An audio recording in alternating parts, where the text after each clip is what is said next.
As we go down a group, the atomic size generally increases, and this occurs because the principal quantum number increases as we go down a group, and therefore the electrons are located further away from the nucleus.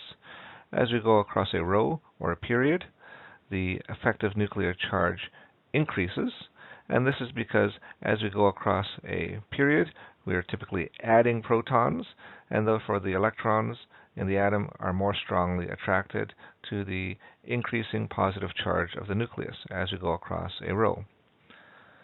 As a consequence, however, the atomic size increases as we go from right to left in the periodic table. As the effective nuclear charge decreases, the electrons are less strongly attracted to the nucleus, and the size of the atom gets larger. In this example, we are asked to use the periodic table to rank the elements in order of decreasing atomic size. In part A, we're given calcium, magnesium, and strontium. What we want to do is look on the periodic table to see where those elements are located, and they're located here: calcium, magnesium, strontium. And then we would remember that atomic size increases as we go down the periodic table. And so strontium is the largest and magnesium is the smallest. And so we would have strontium is greater than calcium, which is greater than magnesium. In part B, we're asked to rank potassium, gallium, and calcium. And those are located here and here in the periodic table. And here we would recognize that as we go from right to left in the periodic table, the atomic size increases. And so in this case, calcium is the largest and gallium is the smallest.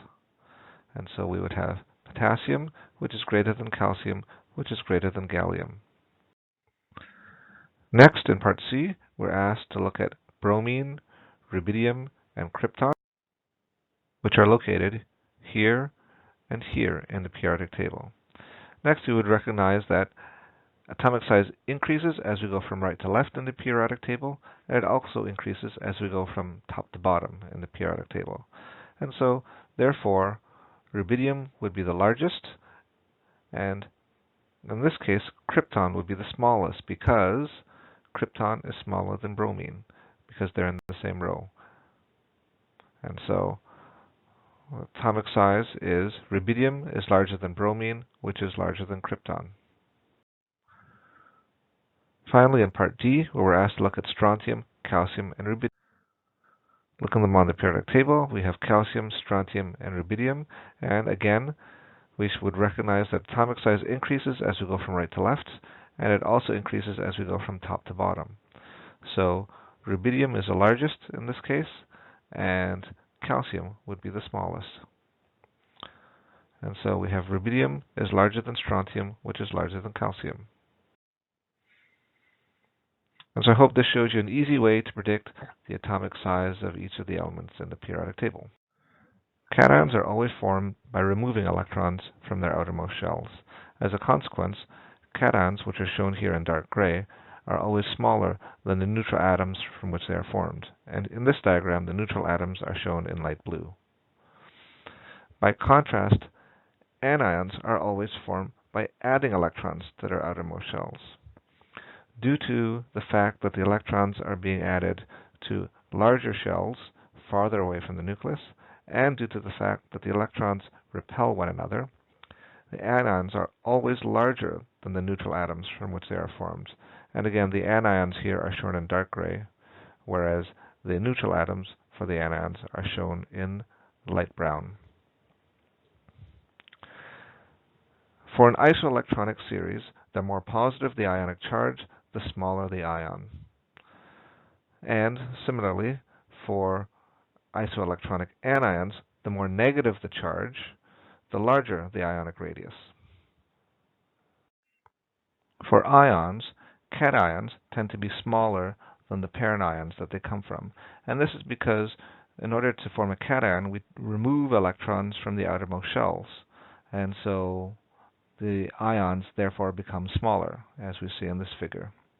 By contrast, anions tend to be larger than the parent ions that they are formed from. And this is because when we form anions, we add electrons to the outermost shells. In addition, the addition of electrons tends to cause electron-electron repulsions, which further works to make the anions larger. An isoelectronic series is a series of ions with the same electron configuration.